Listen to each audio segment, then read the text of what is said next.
Bienvenue sur Esprit Zen, un espace dédié à l'exploration de la sagesse bouddhiste dans notre monde moderne. Ferme les yeux un instant, respire profondément. Maintenant, pense à ta vie comme à une immense tapisserie tissée de fils invisibles. Chaque rencontre, chaque événement, chaque joie et chaque peine sont des fils de couleurs différentes qui se croisent, s'entrelacent, créent des motifs que tu ne peux voir que lorsque tu recules suffisamment pour contempler l'ensemble. As-tu déjà remarqué comment certaines personnes apparaissent dans ta vie exactement au moment où tu en as le plus besoin? Comment certaines portes se ferment juste avant que d'autres, bien meilleures, s'ouvrent? Comment la vie semble parfois détruire tes plans uniquement pour construire quelque chose de plus magnifique sur leurs ruines? Ces moments ne sont pas des coïncidences. Le bouddhisme, avec ses millénaires de contemplation profonde de la nature de la réalité, nous enseigne une vérité fondamentale. Dans cet univers, il n'existe pas de hasard. Tout est interconnecté par des fils invisibles de cause et d'effet. Tout a un sens, même si ce sens reste caché à nos yeux dans l'instant présent. Aujourd'hui, nous allons plonger ensemble dans cette sagesse ancienne qui peut transformer radicalement ta perception de l'existence. Nous allons explorer comment reconnaître les messages que la vie t'envoie constamment, comment comprendre le langage secret des synchronicités, comment voir dans chaque difficulté une opportunité déguisée. Cette compréhension peut te libérer de la peur, remplir chaque jour d'un sens profond et te révéler que tu n'es jamais seul, jamais perdu, jamais abandonné par l'intelligence bienveillante qui guide le cosmos. Si ces paroles résonnent en toi, si tu sens que ce chemin est le tien, prends un moment pour t'abonner à Esprit Zen et activer les notifications. Rejoins cette communauté de chercheurs de vérité qui explorent ensemble les voies pratiques de l'éveil dans les conditions de la vie moderne. Maintenant, commençons ce voyage extraordinaire vers une compréhension plus profonde de ta vie et de l'univers qui t'entoure. Chapitre 1. L'illusion du chaos et l'ordre caché. Regarde autour de toi. Observe le monde moderne dans lequel nous vivons. La vitesse frénétique, le bruit constant, l'information qui nous bombarde de toutes parts. Les réseaux sociaux qui nous montrent des fragments décousus de la vie des autres.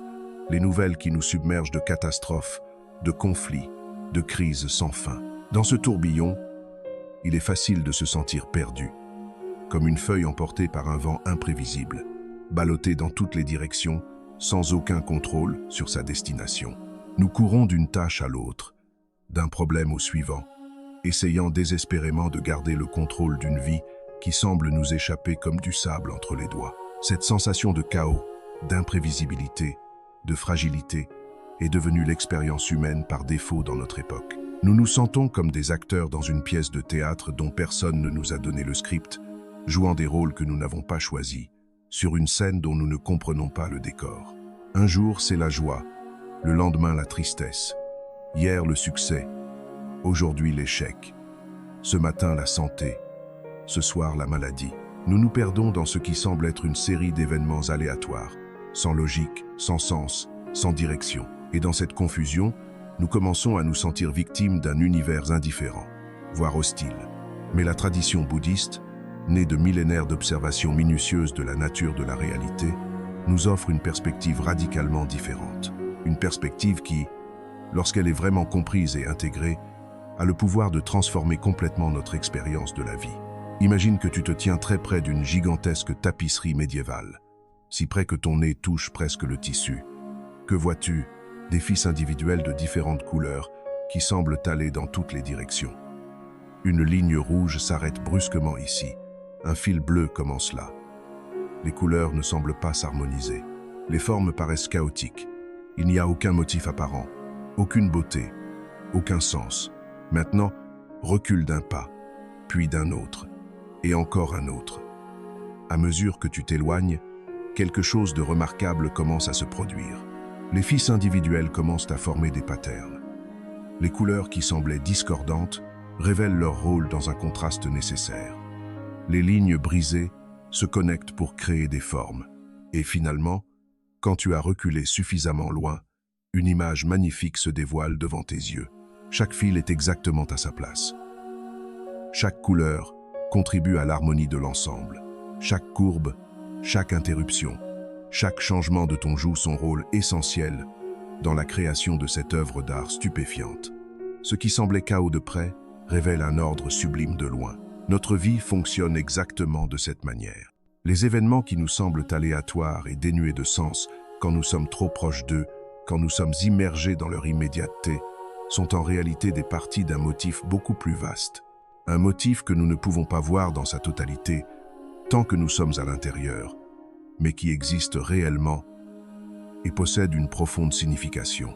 Les anciens maîtres zen avaient un dicton: quand l'élève est prêt, le maître apparaît. Ce n'est pas une simple métaphore poétique ou une coïncidence romantique. C'est une description précise du fonctionnement même du tissu de la réalité. Il existe une synchronicité, une danse mystérieuse entre notre état intérieur et les événements extérieurs. Cette synchronicité n'est pas magique au sens surnaturel. Elle est profondément naturelle, ancrée dans les lois mêmes de l'univers que la science moderne commence à peine à comprendre. La physique quantique nous montre que l'observateur et l'observé sont inextricablement liés, que la conscience et la matière interagissent de manière que nous ne pouvons pas toujours expliquer rationnellement, mais que nous pouvons certainement expérimenter directement. Prends un moment maintenant pour regarder en arrière dans ta propre vie. Pas superficiellement, mais vraiment profondément. Combien de fois ce qui te semblait être une catastrophe absolue sur le moment s'est-il révélé être une bénédiction déguisée avec le recul du temps? Cette perte d'emploi qui te semblait être la fin du monde, elle t'a peu être poussé vers une carrière qui correspond véritablement à ton âme. Une opportunité que tu n'aurais jamais explorée si tu étais resté dans la sécurité confortable de ton ancien poste. Cette rupture amoureuse qui a brisé ton cœur en 1000 morceaux, elle a peu être libéré l'espace nécessaire pour rencontrer quelqu'un qui te correspond vraiment, ou pour une période de solitude qui t'a permis de te redécouvrir, de guérir de vieilles blessures, de grandir en tant qu'être humain. Cette maladie qui t'a terrifié, elle t'a peu être forcé à réévaluer tes priorités, à commencer à prendre soin de ta santé, à ralentir et à apprécier ce qui compte vraiment dans la vie avant qu'il ne soit trop tard. Si tu regardes honnêtement, tu verras que même les événements les plus douloureux de ta vie, vus depuis le futur, se révèlent souvent être des moments charnières qui t'ont orienté dans la bonne direction. Pas immédiatement, pas facilement, mais inévitablement. Les enseignants bouddhistes utilisent souvent l'image d'une rivière pour décrire le flux de la vie. En observant une rivière depuis la berge, nous voyons l'eau couler, parfois doucement et paisiblement, parfois de manière tumultueuse et rapide. Elle contourne les rochers, crée des tourbillons, se divise en multiples ruisseaux qui se rejoignent ensuite. Pour un observateur qui ne comprend pas les lois de la physique, le mouvement de l'eau peut sembler chaotique et imprévisible. Mais en réalité, chaque goutte d'eau suit des lois naturelles précises, les lois de la gravité, de l'inertie, de la résistance. La rivière connaît son chemin vers l'océan, même si ce chemin inclut des milliers de virages, même si elle doit se frayer un passage à travers des rochers ou s'étendre largement sur une plaine. La rivière trouve toujours son chemin, non pas parce qu'elle planifie ou réfléchit, mais parce qu'elle suit les lois naturelles qui la guident. De même, ta vie coule vers sa destination, vers son océan d'éveil et de réalisation. Et ce que nous appelons obstacles, les pertes, les échecs, les déceptions, font en réalité partie du flux naturel. Ce sont les rochers qui façonnent le lit de la rivière et rendent son parcours unique et significatif. Dans la physique quantique, il existe un principe que les maîtres bouddhistes comprenaient intuitivement il y a des millénaires. Le principe d'interconnexion de tout ce qui existe. Au niveau subatomique, des particules séparées par de vastes distances peuvent s'influencer instantanément. Un changement dans une partie du système se reflète immédiatement dans l'ensemble du système. L'univers n'est pas une collection d'objets séparés et isolés, mais un tissu unique et interconnecté de l'existence. Et si cela est vrai au niveau des particules élémentaires, combien plus vrai cela doit-il être au niveau de nos vies, de nos relations, de nos événements? Chaque action crée des ondulations qui se propagent à travers ce tissu de réalité, affectant les événements et les personnes de manière que nous ne pouvons même pas imaginer. Quand tu commences à voir la vie à travers ce prisme d'interconnexion, le concept même de coïncidence perd son sens. Rien ne se produit de manière isolée. Chaque événement émerge d'une multitude innombrable de causes et de conditions, et devient lui-même une cause pour de futurs événements. Ce n'est pas du chaos, c'est un ordre complexe, si complexe que notre esprit limité ne peut pas l'embrasser entièrement, mais nous pouvons le ressentir. nous pouvons apprendre à lui faire confiance. Le Bouddha enseignait le principe de Pratitya Samutpada, la production conditionnée ou l'origine interdépendante. Rien n'existe de manière indépendante. Tout existe uniquement en relation avec tout le reste. Une fleur ne peut pas exister sans la terre, l'eau, le soleil, les graines des générations passées, l'évolution de millions d'années. Elle est, en essence, un nœud dans le réseau infini de la causalité. Tu es également un tel nœud. Ton existence est le résultat de milliards de causes, les actions de tes ancêtres, les événements historiques qui ont façonné le monde dans lequel tu es né, les décisions de personnes que tu n'as jamais rencontrées. Et tu es toi-même une cause pour d'innombrables effets futurs, dont beaucoup se manifesteront longtemps après ta mort. Cette compréhension devrait être à la fois humiliante et libératrice. Humiliante parce qu'elle révèle l'illusion de notre séparation et de notre indépendance. Libératrice parce qu'elle montre que nous ne sommes jamais vraiment seuls, jamais isolés, toujours soutenus par l'ensemble du cosmos. Alors quand quelque chose d'inattendu se produit dans ta vie, au lieu de te demander « Pourquoi moi ?», commence à demander « Qu'est-ce que ceci essaie de m'enseigner ?» Au lieu de résister et de te battre, commence à chercher le fil qui relie cet événement au motif plus large de ton chemin. Cette recherche elle-même transformera ta relation avec la vie. Tu passeras d'une posture de victime, ballottée par des forces aléatoires au-delà de ton contrôle, à une posture de participant conscient dans une danse cosmique de signification. Et dans ce changement de perspective réside un pouvoir immense. Chapitre 2. Le miroir intérieur et la loi de résonance. Maintenant que nous avons établi qu'il n'existe pas de véritable hasard, explorons un enseignement encore plus profond et plus transformateur du bouddhisme. Le monde extérieur est un reflet de ton monde intérieur. Cette idée apparaît dans de nombreuses traditions de sagesse à travers le monde, mais le bouddhisme l'a développée avec une profondeur et une applicabilité pratique remarquables. Et il est crucial de comprendre ce que cela signifie vraiment, car c'est souvent mal interprété. Cela ne signifie pas que tes pensées créent littéralement ta réalité physique de manière magique, comme le suggèrent certaines interprétations simplistes de la loi d'attraction. Tu ne peux pas simplement penser à une voiture rouge et la faire matérialiser devant toi. Ce serait une compréhension enfantine et superficielle d'un principe beaucoup plus subtil et profond. Ce que cela signifie, c'est que ta perception de la réalité est inévitablement colorée par les lentilles de ta conscience, tes croyances, tes peurs, tes désirs, tes expériences passées, tes blessures non guéries, tes patterns inconscients. Deux personnes peuvent vivre exactement la même situation de manière complètement différente, parce qu'elles l'aperçoivent à travers des filtres internes différents. Imagine deux personnes marchant dans un parc par une journée pluvieuse. La première, qui se trouve dans un état de dépression et de désespoir, voit la pluie comme une confirmation supplémentaire que le monde est gris et sans joie. Elle remarque la boue, ressent le froid, s'irrite des vêtements mouillés. Toute son expérience est teintée de son état intérieur. La deuxième personne, qui se trouve dans un état de paix et de présence, perçoit exactement la même scène d'une manière totalement différente. Elle remarque comment les gouttes de pluie créent des motifs sur les flaques, comment l'air fraîchit et vivifiant, comment la nature s'anime sous l'humidité bienfaisante. Elle se sent partie intégrante du cycle naturel de la vie. Même pluie, deux expériences complètement différentes. C'est un exemple simple, mais il illustre un principe profond. Notre état intérieur détermine la qualité de notre expérience de vie. Et ce n'est pas seulement une question de pensée positive ou négative. C'est une question de conscience, de présence, de clarté de perception. La pratique bouddhiste de la connaissance de soi, connue sous le nom de vipassana ou vision pénétrante, nous enseigne à examiner ces lentilles internes. Quand quelqu'un te met en colère, qu'est-ce qui, exactement en toi, répond à cette irritation? Quel bouton a été pressé? Pourquoi une personne peut dire quelque chose et tu restes calme, alors qu'une autre dit exactement la même chose et tu exploses? C'est parce que la deuxième personne résonne d'une certaine manière avec une partie non intégrée de ta psyché, une peur, un traumatisme, un complexe, une émotion refoulée. Elle ne crée pas ta réaction. Elle révèle simplement ce qui était déjà en toi. Elle devient un miroir qui te montre ce que tu ne voulais pas voir en toi-même. Et c'est là que réside un cadeau immense, même si sur le moment cela peut sembler une malédiction.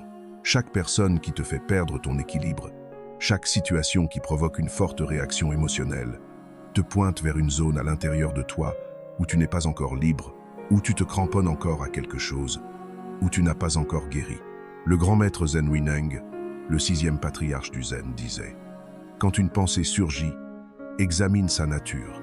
Quand la nature est connue, la pensée se dissout d'elle-même. » C'est la clé de la transformation intérieure.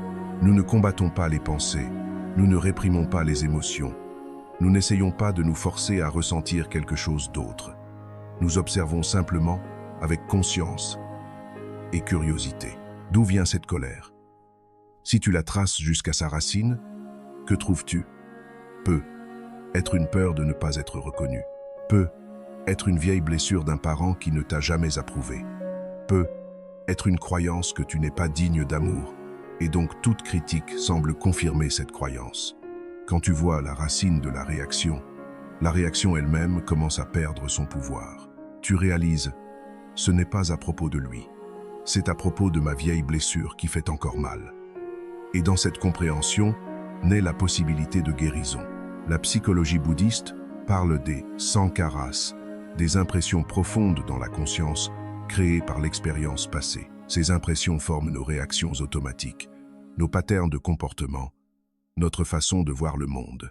Et tant que nous ne prenons pas conscience de ces sankharas, nous restons leurs prisonniers, répétant les mêmes réactions encore et encore. Imagine que ta vie est un écran sur lequel un film est projeté. La plupart des gens essaient de changer l'image sur l'écran, sans comprendre qu'ils doivent travailler avec le projecteur, la conscience qui crée la projection.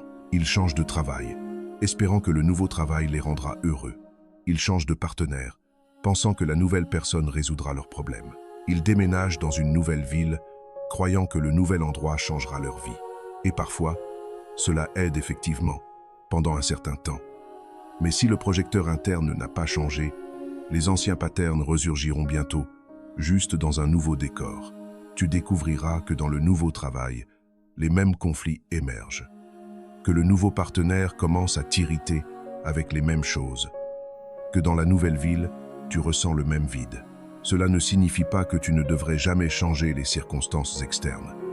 Parfois, changer de travail, de partenaire ou de lieu est vraiment nécessaire. Mais la vraie transformation profonde se produit quand nous travaillons avec le monde intérieur. Quand nous nettoyons la lentille de perception de la poussière des ressentiments, des peurs, des fausses croyances et des patterns déformés, il y a une belle analogie avec un lac. Quand un lac est couvert de vagues causées par le vent, il ne peut pas refléter clairement le monde qui l'entoure. Tout est déformé par le mouvement de l'eau. Mais quand le lac devient absolument calme, il devient un miroir parfait, reflétant le ciel, les nuages, les arbres, avec une clarté cristalline. De même, avec notre conscience, quand elle est agitée par les émotions, remplie de pensées inquiètes, chargée du passé, elle ne peut pas percevoir clairement la réalité. Tout est déformé à travers le prisme de notre turbulence intérieure. Mais quand nous pratiquons la méditation, la pleine conscience, l'investigation intérieure, la conscience commence à se calmer. Et dans ce calme, nous commençons à voir les choses telles qu'elles sont réellement, et non telles qu'elles nous apparaissent à travers les filtres de nos projections. Cela ne signifie pas ignorer les problèmes ou prétendre que tout va bien quand ce n'est pas le cas. Cela signifie regarder plus profondément, avec honnêteté et courage. Quand une situation difficile entre dans ta vie, au lieu d'une réaction automatique de blâme ou de défense, essaye de te demander quelle partie de moi cela active-t-elle. Qu'est-ce que cela essaye de me montrer sur mes attachements, sur mes peurs, sur mes illusions? À quoi cette situation m'invite-t-elle à apprendre? Ces questions transforment chaque difficulté en opportunité de croissance. Et souvent, tu découvriras que les situations les plus douloureuses s'avèrent être les enseignants les plus précieux parce qu'elles exposent ces couches de la psyché que nous cachions soigneusement même à nous-mêmes. La personne qui te critique constamment peut pointer vers ton besoin d'approbation, qui te rend dépendant de l'opinion des autres. La situation qui provoque une forte anxiété peut montrer où tu essaies de contrôler l'incontrôlable. La relation qui apporte constamment de la douleur peut être un miroir de blessures non pardonnées du passé ou de patterns malsains qui ont besoin de guérison. Quand tu commences à travailler avec le monde intérieur de cette manière, le monde extérieur commence à changer. Pas magiquement, pas instantanément, mais inévitablement. Parce que quand ta perception change, ton expérience change. Quand ton état change, ta réponse à la vie change. Et quand ta réponse change, les conséquences que cette réponse crée changent également. Il existe une pratique bouddhiste puissante appelée metta, ou amour bienveillant. Tu commences par diriger des pensées de bienveillance vers toi-même. Puis-je être heureux? Puis-je être en paix? Puis-je être libre de souffrance? Puis tu étends progressivement cette bienveillance aux personnes que tu aimes, aux personnes neutres, et finalement, et c'est le plus transformateur, aux personnes difficiles dans ta vie. Cette pratique n'est pas destinée à changer l'autre personne. Elle est destinée à changer la lentille à travers laquelle tu l'aperçois. Et quand cette lentille change, toute ta relation avec cette personne change. Non pas parce qu'elle a changé, mais parce que tu la vois différemment. Un maître zen racontait cette histoire. Un homme était assis dans sa maison quand il vit par la fenêtre quelqu'un s'approcher qui ressemblait à son ennemi. Son cœur se serra, sa respiration s'accéléra, la colère monta en lui. Mais quand la personne s'approcha davantage, il réalisa que ce n'était pas son ennemi du tout, mais juste un étranger qui lui ressemblait. Instantanément, toutes les émotions négatives disparurent. La question est, qu'est-ce qui avait changé? Pas la personne qui approchait, elle était la même tout le temps. Ce qui avait changé, c'était la perception du moine. Et avec cette perception, toute son expérience émotionnelle changea instantanément. Nous faisons cela constamment. Nous projetons nos interprétations sur la réalité neutre, puis nous réagissons à nos propres projections, croyant que nous réagissons à la réalité. Mais la réalité n'est jamais ce à quoi nous réagissons toujours à notre interprétation de la réalité. Le Bouddha enseignait « Nous sommes ce que nous pensons. Tout ce que nous sommes surgit de nos pensées. Avec nos pensées, nous créons le monde. Pas littéralement, mais expérientiellement. Notre monde subjectif, le seul monde que nous connaissons directement, est créé par nos pensées, nos perceptions, nos interprétations. Donc, si tu veux changer ton expérience de la vie, commence par examiner les lentilles à travers lesquelles tu vois. Quelles croyances portent tes perceptions? Quelle peur colore tes interprétations? Quelles blessures non guéries déforment ta vision? Et puis, avec patience et compassion, commence le travail de nettoyage de ces lentilles. Non pas en les supprimant ou en les refoulant, mais en les amenant à la conscience, en les comprenant, en les intégrant, en les guérissant. C'est l'alchimie véritable de la conscience. Transformer le plomb de la souffrance en or de la sagesse, non pas en changeant les circonstances externes, mais en transformant la perception intérieure. Chapitre 3. Les êtres humains comme miroirs et enseignants. Dans la tradition bouddhiste, il existe un concept magnifique appelé Kalyana Mitta, l'ami spirituel ou le compagnon bénéfique sur le chemin. Traditionnellement, cela fait référence à une personne qui soutient ta pratique, te rappelle le chemin, t'inspire par son exemple. Le Bouddha appelait le Kalyana Mitta l'un des facteurs les plus importants sur le chemin de l'éveil. Mais en vérité, si nous regardons suffisamment profondément, chaque personne qui entre dans notre vie est un tel compagnon, qu'elle apporte en apparence joie ou souffrance, soutien ou défi. Chacun joue son rôle dans notre voyage vers l'éveil. Les personnes que nous aimons, qui nous soutiennent, qui croient en nous, nous enseignent l'ouverture, la confiance, la capacité de recevoir l'amour. Elles nous montrent que nous sommes dignes d'attention et de soins. Elles reflètent vers nous notre propre beauté et potentiel que nous ne pouvons parfois pas voir nous-mêmes. Ce sont des enseignants précieux et nous devrions être profondément reconnaissants pour leur présence dans nos vies. Mais souvent, ce sont précisément les personnes qui nous irritent, qui nous font mal, qui nous défient, qui deviennent nos plus grands enseignants. Ce sont elles qui nous montrent nos côtés d'ombre, nos conflits non résolus, nos peurs cachées et nos zones de non-guérison. Pense aux personnes dans ta vie qui t'ont vraiment aidé à grandir.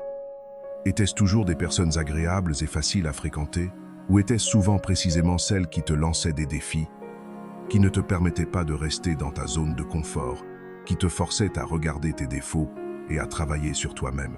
L'enseignant strict, qui exigeait de toi plus que tu pensais pouvoir donner. Le parent dont la critique faisait mal, mais qui finalement t'a motivé à prouver ta capacité.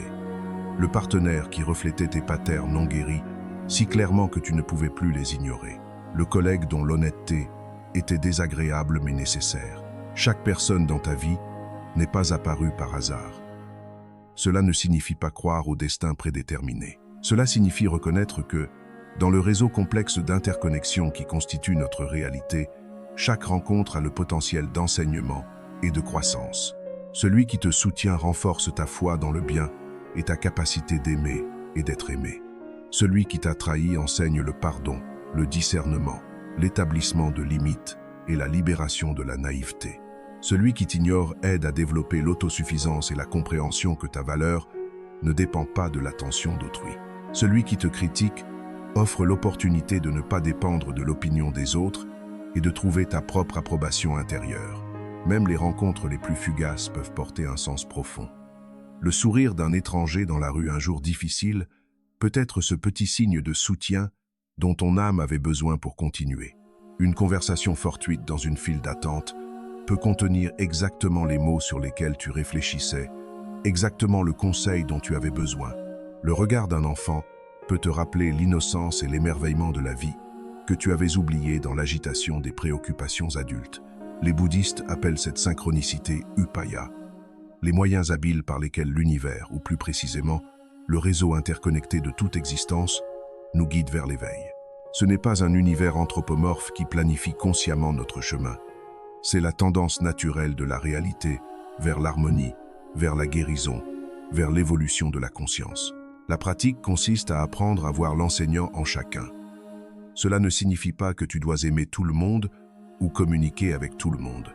Établir des limites saines est également une partie importante de la pratique spirituelle. Tu n'es pas obligé de rester dans des relations toxiques ou de tolérer des abus au nom de la croissance spirituelle.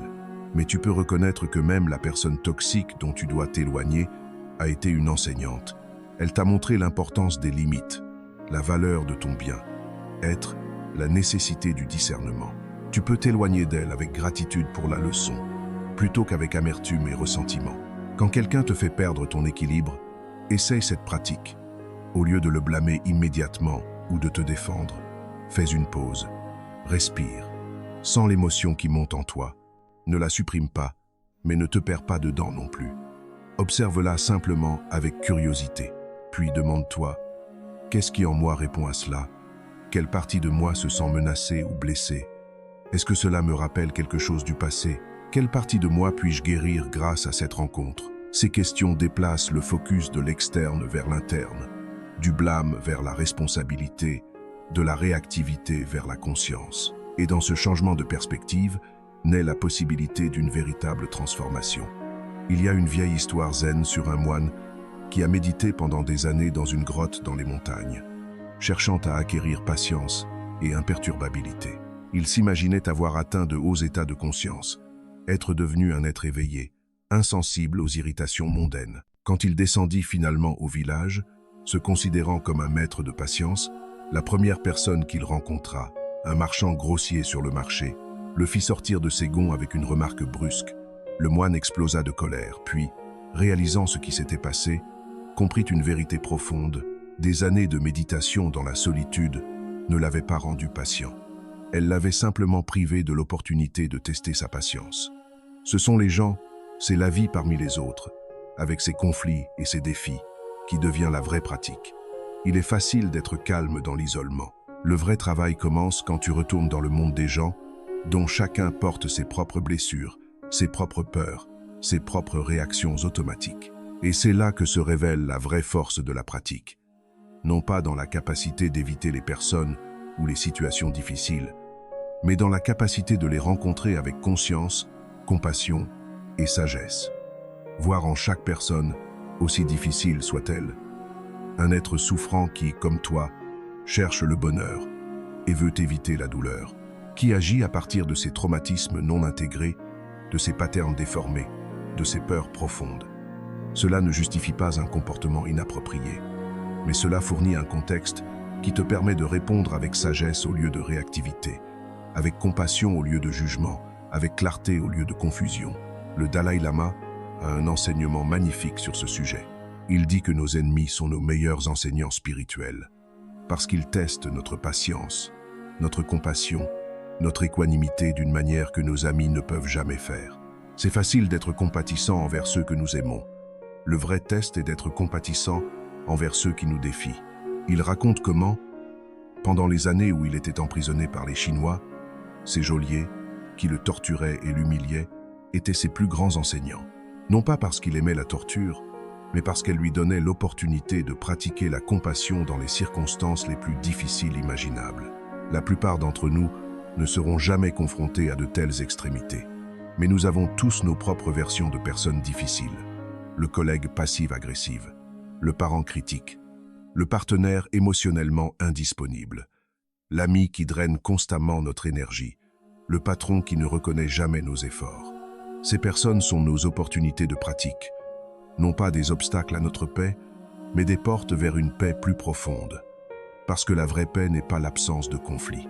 C'est la capacité de rester centré au milieu du conflit, de garder ton cœur ouvert même quand quelqu'un essaie de le fermer, de répondre avec sagesse même quand quelqu'un t'invite à réagir avec ignorance. Il y a une pratique bouddhiste appelée Tonglen qui illustre magnifiquement ce principe. Dans le Tonglen, tu visualises prendre la souffrance d'autrui dans ton inspiration, la transformer dans ton cœur et expirer paix et guérison vers cette personne. C'est contre-intuitif.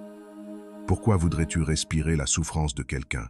Mais la pratique ne consiste pas à absorber littéralement la souffrance. Elle consiste à développer le courage de ne pas détourner le regard de la souffrance, de ne pas durcir ton cœur face à elle, de ne pas te séparer des autres dans leur douleur. Elle cultive une ouverture et une force qui te permettent d'être présent avec ce qui est difficile sans être submergé par cela. Quand tu peux faire cela, rester présent et ouvert face à ce qui est difficile, tu deviens une présence guérissante dans le monde. Non pas parce que tu es parfait, mais parce que tu es humain et vulnérable, tout en restant ancré et ouvert. Et voici ce qui est remarquable. Quand tu changes ta relation avec les personnes difficiles dans ta vie, elles changent souvent aussi. Non pas parce que tu les manipules, mais parce que tu n'es plus pris dans la danse réactive avec elles. Tu brises le pattern, et cela crée un espace pour quelque chose de nouveau. Parfois la personne change vraiment. Parfois tu découvres qu'elle n'était jamais aussi difficile que tu le pensais. C'était ta perception qui la rendait ainsi.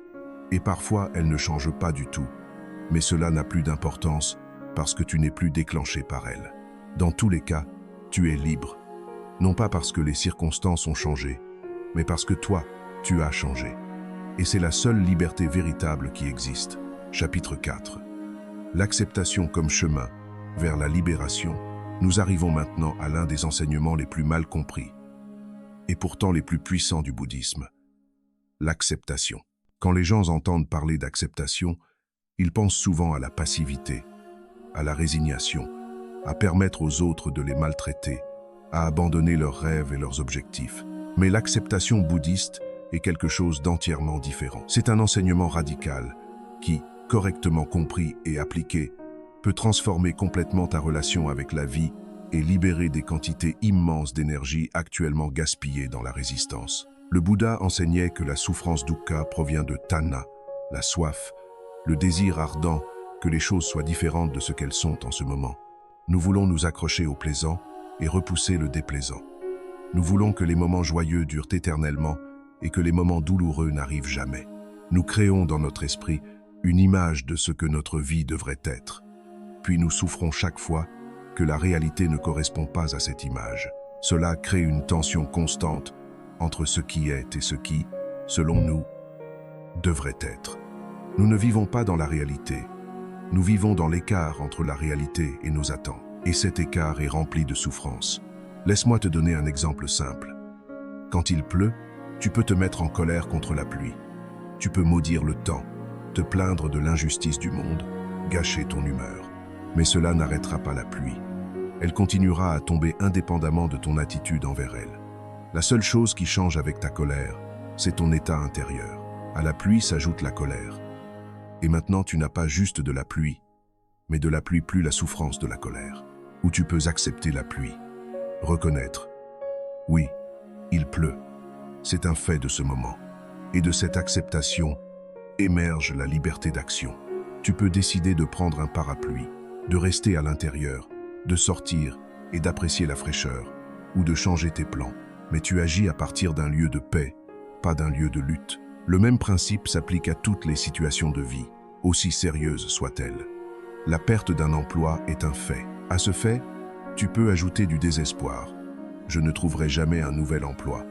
De l'auto-accusation, je suis un raté, c'est pour ça qu'ils m'ont licencié. De la colère contre le monde, la vie est injuste, tout le monde est contre moi. Et alors tu auras non seulement la perte d'emploi, mais tout un enchevêtrement de souffrances qui te paralyse et rend l'action constructive impossible. Ou tu peux commencer par l'acceptation du fait.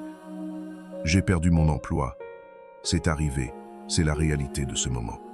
De cette acceptation, de cet arrêt de la guerre intérieure avec la réalité, une énorme quantité d'énergie se libère. L'énergie qui allait auparavant dans la résistance, la colère, l'apitoiement sur soi, devient maintenant disponible pour l'action constructive. À partir d'un lieu d'acceptation, tu peux demander « Que puis-je faire maintenant ?» Quelles opportunités cela ouvre-t-il? Peut être que c'était un signe que je devais avancer? Peut être que c'est une impulsion pour essayer quelque chose de nouveau? Quelles ressources ai-je? Qui peut m'aider? Quelle est la prochaine étape que je peux prendre? Ce n'est pas de la pensée positive dans le sens de nier la difficulté de la situation. C'est de la sagesse pratique qui reconnaît la réalité et travaille avec elle, pas contre elle. Une des pratiques bouddhistes les plus puissantes est la méditation d'acceptation. Tu peux la pratiquer maintenant. Assieds-toi confortablement. Ferme les yeux ou baisse le regard. Prends quelques respirations profondes et conscientes. Maintenant, pense à une situation dans ta vie avec laquelle tu luttes, que tu résistes. Peut être quelque chose dans tes circonstances, dans tes relations, dans ton corps. Sans ou dans le corps vit cette résistance. Peut être une tension dans la poitrine, une contraction dans la gorge, une lourdeur dans l'abdomen. Respire dans cet endroit. Et avec chaque expiration, dis-toi doucement. En ce moment, tout est exactement comme c'est. J'accepte cette réalité. Je ne lutte pas contre ce qui est. N'essaie pas de te forcer à ressentir quelque chose d'autre. Laisse simplement les mots résonner. Remarque ce qui se passe avec le corps, avec la respiration, avec l'esprit. Souvent, quand nous cessons de résister, quelque chose d'étonnant se produit. La tension commence à fondre. Les épaules descendent. La respiration s'approfondit. L'esprit se calme, non pas parce que la situation a changé, mais parce que nous avons changé notre relation avec elle. Cela ne signifie pas que tu n'agiras pas pour changer la situation. Mais tu agiras à partir d'un lieu de paix, pas de panique, d'un lieu de clarté, pas de confusion, d'un lieu de force, pas de faiblesse. Les actions nées de l'acceptation sont généralement plus efficaces et moins destructrices que les actions nées du désespoir et de la résistance. Quand tu es en paix avec la réalité, tu peux la voir plus clairement. Tu peux évaluer la situation plus objectivement. Tu peux prendre des décisions plus sages. Et paradoxalement, quand nous cessons de résister à ce qui est, c'est souvent précisément alors que le changement devient possible. Parce que la résistance fige la situation. Elle crée une rigidité qui empêche le flux naturel et la transformation. L'acceptation crée un espace dans lequel le changement peut se produire naturellement. Les maîtres zen utilisent l'image du poing et de la paume ouverte. Quand tu serres le poing autour de quelque chose, essayant de t'y accrocher ou de le repousser, ta main est tendue, fermée, limitée. Mais quand tu ouvres la paume, elle est détendue, ouverte, libre. Elle peut recevoir ce qui vient et laisser partir ce qui s'en va. L'acceptation est l'ouverture de la paume. C'est l'arrêt de la lutte intérieure qui épuise notre énergie et déforme notre perception. C'est la confiance que nous pouvons gérer ce qui est, même si ce n'est pas ce que nous voulions. Il y a un enseignement bouddhiste magnifique appelé les 3 marques de l'existence: impermanence, anicca, souffrance ou insatisfaction, dukkha, et non soi, anatta. L'acceptation nous aide à nous aligner avec la première marque, l'impermanence. Tout change. Absolument tout. Ton corps change à chaque instant. Tes pensées et émotions sont en flux constant. Tes circonstances se transforment continuellement. Les personnes dans ta vie vont et viennent. Même le monde physique autour de toi est dans un processus perpétuel de transformation. La plupart de notre souffrance vient de notre résistance à cette vérité fondamentale. Nous voulons que les choses restent stables, prévisibles, contrôlables. Nous voulons figer les moments agréables et empêcher les moments désagréables d'arriver. Mais la vie ne fonctionne pas ainsi. La vie est flux, changement, transformation perpétuelle. Quand tu acceptes vraiment l'impermanence, non pas intellectuellement mais dans ta chair et dans tes os, quelque chose de merveilleux se produit. Tu cesses d'essayer de contrôler l'incontrôlable. Tu cesses de gaspiller de l'énergie à essayer de faire durer ce qui est naturellement passager. Tu commences à apprécier chaque moment pour ce qu'il est, sachant qu'il ne reviendra jamais. Cette fleur magnifique devant toi, elle se fanera dans quelques jours. Cela te rend-il triste ou cela rend-il sa beauté encore plus précieuse? Cette conversation avec un être cher, elle prendra fin, et être ne se répétera-t-elle jamais exactement de cette façon. Cela diminue-t-il la valeur du moment, ou l'enrichit-il? Quand nous acceptons l'impermanence, nous pouvons enfin être pleinement présents avec ce qui est, plutôt que constamment préoccupés par ce qui était ou ce qui pourrait être. Et dans cette présence totale se trouve une richesse d'expérience que nous manquons quand nous sommes perdus dans le regret du passé ou l'anxiété du futur. Il y a une histoire zen célèbre. Un maître zen vivait dans un petit temple avec juste un bol précieux qu'il chérissait beaucoup. Un jour, un voleur entra et vola le bol. Quand le maître découvrit le vol, il dit simplement « Quel dommage que ce voleur n'ait pas pu voir la lune ce soir. Elle est magnifique. » Il ne niait pas la perte. Il ne prétendait pas que le bol n'avait pas de valeur. Mais il ne permettait pas à cette perte de l'empêcher d'apprécier la beauté présente. Il avait accepté l'impermanence, la possibilité de perdre ce qu'il aimait. Et donc quand la perte arriva, elle n'était pas une trahison de ses attentes, juste un autre événement dans le flux constant du changement. Peux-tu cultiver cette qualité? Peux-tu tenir les choses et les personnes que tu aimes avec une main ouverte, appréciant leur présence tout en acceptant qu'elles sont temporaires? Peux-tu être pleinement engagé dans ta vie tout en restant non attaché aux résultats? Ce n'est pas de l'indifférence. C'est une forme d'amour plus profonde. Un amour qui n'essaie pas de posséder ou de contrôler, mais qui célèbre simplement ce qui est pendant qu'il est là. Et c'est être l'enseignement le plus libérateur du bouddhisme. Quand tu lâches prise sur la façon dont tu penses que les choses devraient être, tu libères une énergie immense pour apprécier et travailler avec les choses telles qu'elles sont. Et dans cet espace d'acceptation, tu découvres une paix qui ne dépend pas des circonstances, une joie qui ne peut être détruite par le changement, une force qui émerge non pas de la résistance, mais de la flexibilité. C'est le paradoxe de l'acceptation. Quand nous cessons de lutter contre la vie, nous découvrons que nous avons la vraie puissance. Non pas le pouvoir de contrôler, qui est toujours limité et fragile, mais le pouvoir de la résilience, de l'adaptabilité, de la stabilité intérieure qui peut rencontrer tout ce que la vie apporte. Chapitre 5. Le karma. L'art de créer ton destin, le concept de karma, est entouré de nombreuses interprétations erronées et superstitions. Dans la culture populaire, le karma est souvent perçu comme un système de rétribution cosmique. Tu récoltes ce que tu sèmes. Le karma te rattrapera, c'est ton mauvais karma d'une vie passée. Une telle compréhension transforme le karma en une sorte de police morale de l'univers, qui enregistre nos bonnes et mauvaises actions dans un livre céleste et distribue ensuite récompenses et punitions. Mais la compréhension bouddhiste du karma est beaucoup plus profonde, plus subtile et plus pratique. Et surtout, elle te donne un réel pouvoir sur ta vie. Karma se traduit littéralement du sanskrit par « action ». C'est la loi de cause à effet, fonctionnant non pas comme une morale ou une justice au sens humain, mais comme un processus naturel, semblable à la gravité ou à l'inertie. Chaque action crée certaines conséquences. Chaque parole résonne en écho dans le tissu de la réalité. Chaque pensée forme des patterns dans notre conscience et notre propension aux actions futures. Le Bouddha utilisait l'image des graines. Si tu plantes une graine de mangue, il en poussera une mangue, pas une pomme. Ce n'est pas une récompense ou une punition, c'est simplement la nature des graines. De même avec nos actions, paroles et pensées. Elles sont des graines que nous plantons dans le champ de la conscience et de la réalité.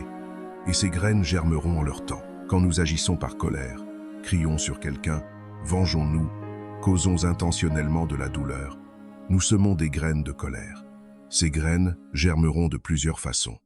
Premièrement, notre action affecte l'autre personne, qui répondra probablement par la colère, créant un cycle de conflit.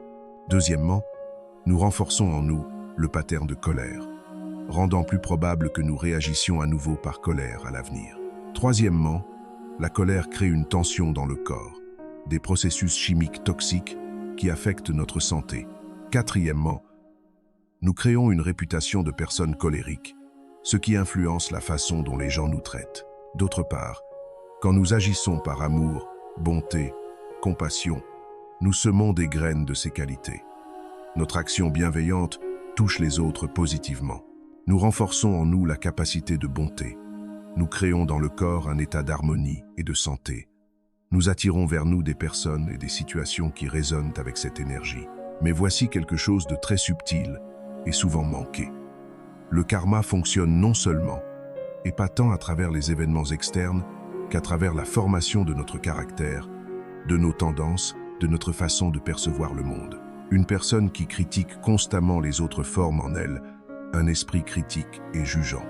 Cet esprit verra alors des défauts et de la négativité partout, même là où ils n'existent pas ou sont minimes. Il se focalisera automatiquement sur le mauvais, manquant le bon. Son expérience de la vie sera colorée par ce filtre critique, et le monde lui semblera plus sombre et hostile qu'il ne l'est réellement. Ce n'est pas parce que l'univers le punit pour sa critique, c'est parce qu'il a lui-même créé la lentille intérieure à travers laquelle il voit le monde. C'est son karma, non pas une punition externe, mais une conséquence interne de ses propres patterns.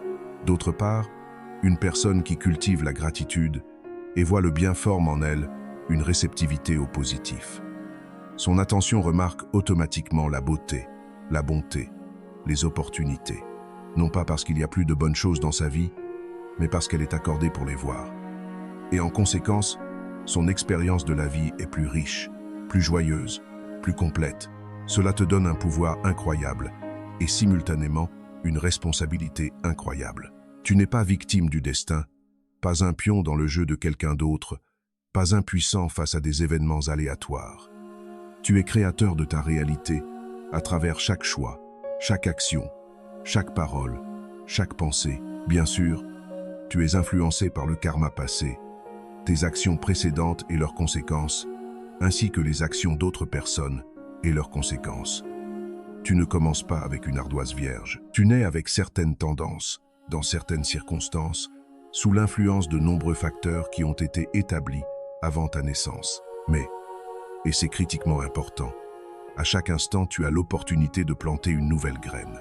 Le karma passé détermine la situation actuelle, mais le karma présent, tes choix et actions actuelles, déterminent l'avenir. Imagine que tu as hérité d'un jardin envahi par les mauvaises herbes. C'est ton karma passé. Tu n'as pas choisi cet état du jardin, tu l'as simplement reçu tel quel. Mais maintenant, dans le présent, tu as un choix. Continuer à ignorer le jardin, permettant aux mauvaises herbes de croître davantage, ou commencer patiemment, jour après jour, à le nettoyer, arracher les mauvaises herbes, planter des fleurs et des légumes, en prendre soin. Les changements ne se produiront pas instantanément. Les graines ont besoin de temps pour germer. Mais si tu continues à travailler consciemment et patiemment, un jour tu découvriras que le jardin s'est transformé. Pas magiquement, mais comme conséquence naturelle de tes efforts constants et dirigés. De même, avec notre vie, si tu as hérité d'une tendance à la colère, à l'anxiété, à la dépression, que ce soit par la génétique, un traumatisme d'enfance ou des patterns passés, c'est ton point de départ. Mais ce n'est pas ton point d'arrivée. Avec une pratique consciente, jour après jour, tu peux cultiver les qualités opposées. Le calme au lieu de la colère, la confiance au lieu de l'anxiété, la joie au lieu de la dépression. Les enseignants bouddhistes disent « Si tu veux connaître ton passé, regarde ton présent. C'est le résultat des actions passées. Si tu veux connaître ton futur, regarde tes actions présentes. Elles créent le futur. Ce n'est pas du fatalisme. C'est la reconnaissance de la responsabilité et simultanément la reconnaissance de la possibilité. Oui, ton état actuel est partiellement déterminé par le passé, mais ton état futur est déterminé par ce que tu fais maintenant. Et maintenant est le seul moment où tu peux réellement agir. C'est pourquoi la pratique bouddhiste se concentre tellement sur le moment présent, sur la pleine conscience ici et maintenant, parce que c'est ici, C'est maintenant que tu sèmes les graines de ton futur. Chaque pensée, chaque parole, chaque action en ce moment est une graine. Et quand tu commences à voir cela clairement, chaque moment devient précieux. Chaque interaction devient une opportunité de planter des graines de sagesse, d'amour, de clarté. Chaque défi devient une opportunité de choisir différemment qu'auparavant, créant un nouveau karma au lieu de répéter les vieux patterns. Cela ne signifie pas que tu peux changer tout instantanément. Les vieilles graines, plantées pendant des années ou même des vies, si tu acceptes le concept de réincarnation, germant encore, tu ne peux pas les arrêter. Mais tu peux changer la façon dont tu réponds à leurs fruits. Et tu peux commencer à planter de nouvelles graines dès maintenant. Avec le temps, avec une pratique constante, le champ de conscience se transforme. Les vieux patterns négatifs s'affaiblissent parce que tu ne les nourris plus. Les nouveaux patterns positifs se renforcent parce que tu les cultives consciemment. Et progressivement, ton expérience de la vie, ta personnalité, tes circonstances commencent à refléter cette transformation intérieure. Il y a une pratique bouddhiste puissante appelée Sila ou conduite éthique, qui est essentiellement un guide pratique pour créer un bon karma. Les 5 préceptes de base sont s'abstenir de tuer ou de nuire aux êtres vivants, s'abstenir de prendre ce qui n'est pas donné, s'abstenir de conduite sexuelle inappropriée, s'abstenir de paroles fausses ou blessantes, s'abstenir d'intoxicants qui obscurcissent l'esprit. Ces préceptes ne sont pas des commandements moraux imposés de l'extérieur. Ce sont des lignes directrices pratiques basées sur la compréhension du karma. Quand tu suis ces préceptes, tu crées naturellement un bon karma. Quand tu les violes, tu crées naturellement un mauvais karma. Mais au-delà de ces préceptes de base, la compréhension profonde du karma nous invite à examiner l'intention derrière chaque action. Le Bouddha enseignait que c'est l'intention, cetana, qui détermine principalement la qualité karmique d'une action. 2 personnes peuvent faire la même chose extérieurement, donner de l'argent à quelqu'un, par exemple. Mais si l'une le fait par compassion authentique et l'autre pour impressionner les témoins, les conséquences karmiques seront très différentes. Non pas parce qu'un dieu punit l'une et récompense l'autre, mais parce que les 2 actions renforcent des patterns internes différents. Celui qui donne par compassion cultive la compassion, rendant plus probable qu'il agisse avec compassion à l'avenir. Celui qui donne pour impressionner cultive la vanité et la dépendance à l'approbation externe, renforçant ces patterns. Donc, la pratique du karma conscient ne consiste pas seulement à faire de bonnes actions. Elle consiste à examiner et purifier nos intentions, à remarquer quand nous agissons par peur, par colère, par désir d'approbation, par attachement, et progressivement, à cultiver des intentions de plus en plus pures, amour, compassion, sagesse, générosité.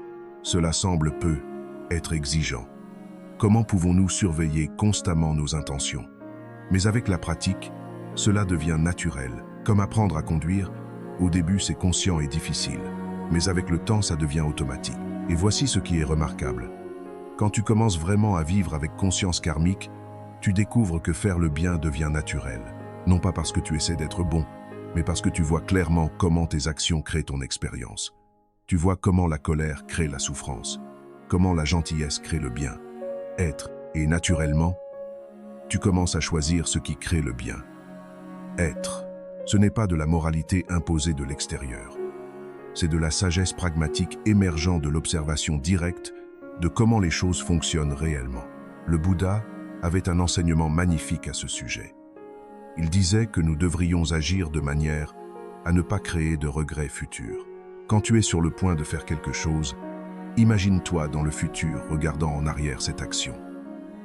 Seras-tu heureux de l'avoir faite? Ou auras-tu des regrets? Cette simple contemplation peut transformer nos choix. Parce que souvent, dans la chaleur du moment, nous agissons impulsivement d'une manière que nous savons que nous regretterons plus tard. Mais si nous prenons juste un moment pour nous projeter dans le futur et regarder en arrière, la clarté émerge. Vas-tu regretter d'avoir crié sur cette personne? Alors ne crie pas. Vas-tu regretter d'avoir mangé cette chose malsaine? Alors ne la mange pas.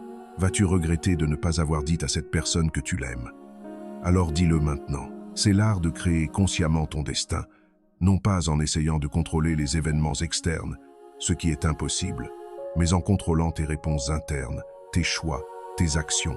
Et à travers ces choix, moment par moment, Tu tisses le tissu de ta vie future. Tu n'es pas une victime passive des circonstances. Tu es un participant actif dans la création de ton expérience. C'est à la fois un pouvoir immense et une responsabilité immense, mais c'est aussi profondément libérateur, parce que cela signifie que, peu importe où tu es maintenant, peu importe ce qui s'est passé dans le passé, tu as toujours, le pouvoir de choisir différemment dans ce moment. Et avec ce choix, tu commences à créer un nouveau futur, vivre en harmonie avec le flux de la vie. Nous avons parcouru un long chemin ensemble dans cette exploration de la sagesse bouddhiste sur les synchronicités et le sens caché de la vie. Récapitulons brièvement les principes fondamentaux que nous avons explorés. Premièrement, nous avons vu que ce qui semble chaos est en réalité ordre. Un ordre si complexe et vaste que notre esprit limité ne peut l'embrasser entièrement, mais que nous pouvons apprendre à sentir et à faire confiance. Deuxièmement, nous avons découvert que le monde extérieur reflète notre monde intérieur, non pas littéralement, mais à travers le filtre de perception que nous appliquons à chaque expérience. Transformer notre expérience de la vie commence par transformer notre conscience. Troisièmement, nous avons appris que chaque personne dans notre vie est un enseignant, un miroir qui nous montre exactement ce que nous avons besoin de voir pour grandir. Même les personnes difficiles sont des cadeaux déguisés. Quatrièmement, nous avons exploré comment l'acceptation, non pas la résignation passive, mais l'accueil actif de ce qui est, nous libère de la lutte inutile et libère une énergie immense pour l'action sage. Cinquièmement, nous avons compris comment le karma fonctionne, non pas comme un système de récompense et punition, mais comme une loi naturelle de cause à effet, qui nous donne le pouvoir de créer consciemment notre futur à travers nos choix présents. Mais la vraie question maintenant est, comment intégrer cette sagesse dans ta vie quotidienne? Comment passer de la compréhension intellectuelle à l'expérience vécue? La réponse est, par la pratique. La sagesse bouddhiste n'est pas destinée à être admirée de loin comme une belle philosophie. Elle est destinée à être vécue, testée, intégrée dans chaque moment de ton existence. Commence petit. Tu n'as pas besoin de transformer toute ta vie du jour au lendemain. Choisis une pratique, une seule, de tout ce que nous avons exploré aujourd'hui, et engage-toi à l'appliquer pendant 30 jours. Peut-être que ce sera la pratique de l'acceptation, remarquant quand tu résistes à ce qui est, et consciemment choisissant de lâcher prise. Peut-être que ce sera la contemplation du karma, examinant tes intentions avant d'agir et choisissant consciemment des actions qui créeront un bon karma. Peut-être que ce sera voir chaque personne comme un enseignant, demandant face à chaque interaction difficile « Qu'est-ce que cela m'enseigne sur moi-même ?» Quelle que soit la pratique que tu choisis, engage-toi complètement, faisant une partie non négociable de ta journée. Tiens un journal si cela t'aide. Note ce que tu observes, les changements que tu remarques, les résistances qui émergent, les insights qui se révèlent, et sois patiente avec toi-même. La transformation authentique prend du temps. Tu as être porté certains patterns pendant des décennies. Ils ne disparaîtront pas en une semaine. Mais si tu persistes avec constance et compassion envers toi-même, tu verras des changements. Subtils au début, puis de plus en plus évidents. Tu commenceras à remarquer des synchronicités que tu ne voyais pas auparavant. Non pas parce qu'elles n'étaient pas là, mais parce que tu es maintenant suffisamment présent pour les percevoir. Tu commenceras à voir des patterns dans ta vie qui révèlent un sens plus profond. Tu commenceras à sentir une guidance subtile dans le flux des événements. Et progressivement, ta relation avec la vie se transformera. De la peur à la confiance, de la résistance à l'acceptation, de la réactivité à la réponse consciente, de la victime au créateur, de la séparation à l'interconnexion. Tu ne seras plus ballotté par les vents du changement, parce que tu auras trouvé ce centre immuable en toi qui reste stable peu importe ce qui se passe à l'extérieur. Tu ne seras plus terrifié par l'incertitude, parce que tu auras appris à danser avec l'inconnu. Tu ne seras plus écrasé par les difficultés, parce que tu auras appris à voir en elles des opportunités déguisées. C'est la promesse de cette sagesse ancienne. Non pas une vie sans défi, cela n'existe pas, mais une vie où tu rencontres chaque défi avec sagesse, courage et grâce, où tu vois chaque événement, qu'il soit apparemment bon ou mauvais, comme une partie du processus de ton éveil. Le Bouddha, dans ses dernières paroles à ses disciples, a dit « Travaillez à votre propre libération avec diligence. Il ne leur donnait pas un nouveau système de croyance à suivre aveuglément. Il les encourageait à tester ces enseignements par leur propre expérience, à pratiquer avec sincérité, à trouver la vérité par eux-mêmes. Je t'offre le même conseil. Ne crois rien de ce que j'ai dit aujourd'hui simplement parce que cela semble joli ou sage. Teste-le, applique-le. Vois par toi-même si ces principes se vérifient dans ta propre expérience. Sois ton propre laboratoire, ton propre scientifique de la conscience.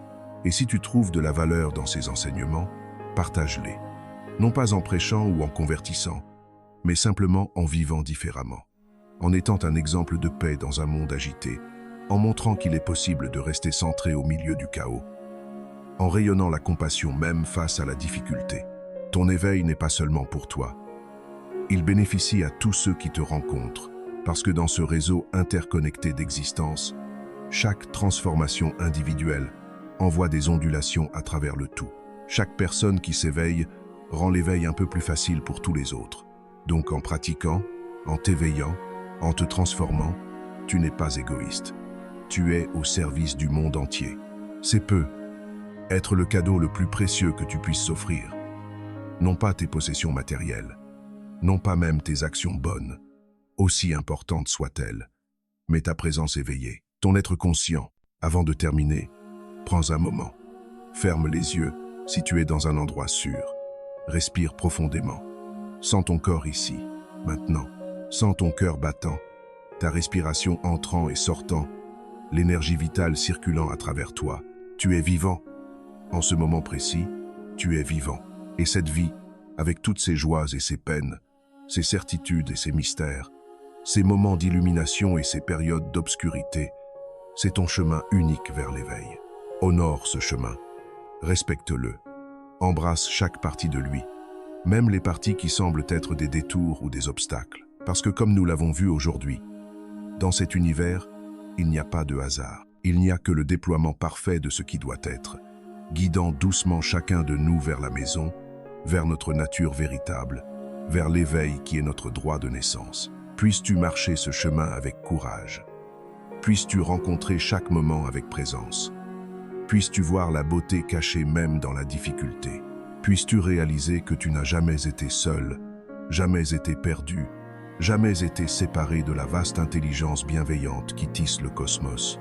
Si cette vidéo a touché ton cœur, si elle a éveillé quelque chose en toi, partage-la avec quelqu'un qui pourrait en avoir besoin. Abonne-toi à Esprit Zen pour continuer ce voyage de découverte ensemble.